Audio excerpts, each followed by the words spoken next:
sujet du digital dans l'usine du futur, c'est à la fois des sujets de connectivité, mais aussi le sujet de la modélisation de l'outil de production.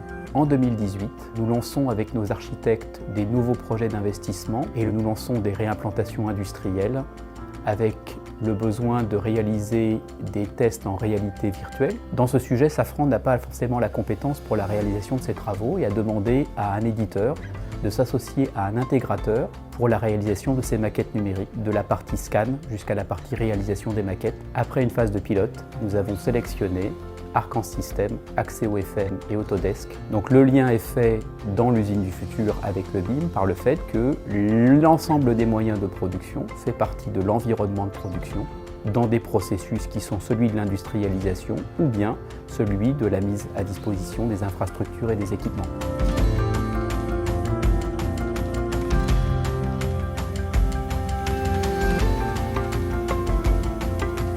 La nouvelle partie industrielle a été inaugurée en 2010, donc nous sommes sur un site industriel qui a une dizaine d'années d'ancienneté. La genèse du BIM, c'est d'avoir un outil bien plus performant que les outils actuellement à notre disposition. Avec nos anciens outils, nous n'avons pas la dimension spatiale, c'est-à-dire que nous travaillons qu'en 2 dimensions, ce qui nous obligeait à venir systématiquement in situ pour faire des relevés. C'est une contrainte qui est affranchie grâce au BIM parce que le BIM permet d'évoluer dans un environnement en 3 dimensions et du coup, comme on a un avatar numérique de nos installations, d'avoir toutes les données depuis notre poste de travail.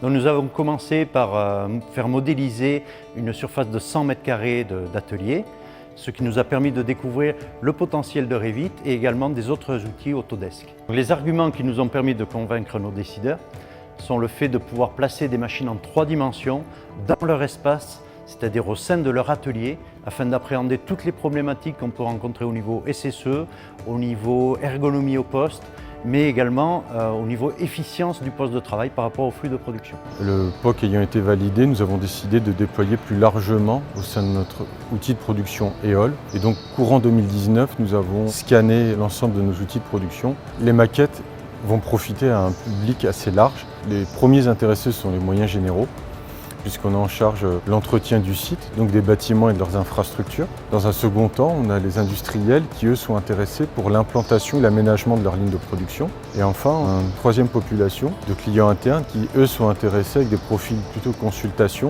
pour étudier l'ergonomie, faire de la visite virtuelle de site. Tout ça nous permet aujourd'hui de réaliser des gains de temps et faire des économies sur les implantations des moyens industriels.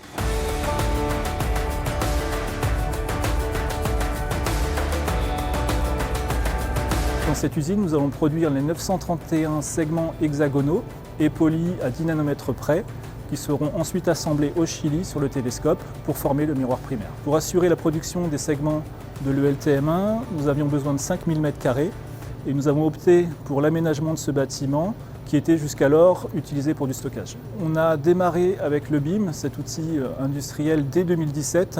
Il a été utilisé par l'ensemble des corps de métier du bâtiment. Chaque corps de métier a réalisé sa propre maquette et par la suite, nous avons rassemblé toutes ces maquettes pour créer le jumeau numérique. Et ceci nous a permis d'anticiper et de corriger tous les éventuels conflits qu'on peut avoir lors d'une phase de conception. Typiquement des chemins de câbles qui pourraient passer au même endroit sur le plan que des gaines de ventilation. Et ça nous a permis de voir comment pourraient opérer tous les techniciens du bâtiment dans ce bâtiment en toute sécurité. L'expérience qu'on a aujourd'hui du BIM à Poitiers, c'est essentiellement pendant la phase de conception du bâtiment et ça a été extrêmement utile pour tenir les délais et le budget. Donc l'usine est désormais rentrée dans sa phase d'exploitation. L'outil BIM est maintenant utilisé par les services généraux de l'établissement. C'est maintenant eux qui vont l'exploiter au quotidien pour gérer tous les nouveaux aménagements et son évolution.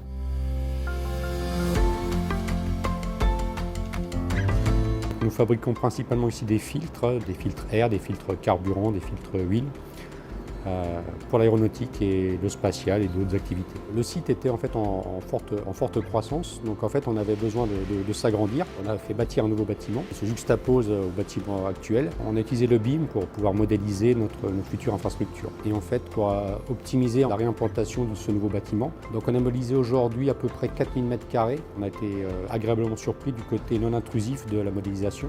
Ça n'arrête pas du tout la production. Ils ont modélisé ces 4000 m² en un petit peu moins d'une semaine. Et donc le BIM, pour nous, ça va nous permettre effectivement d'avoir une représentation 3D et plus représentative qu'un modèle 2D. On a l'information tout de suite, visuellement on comprend de quoi ça parle, et derrière se cache également toute une mine de données.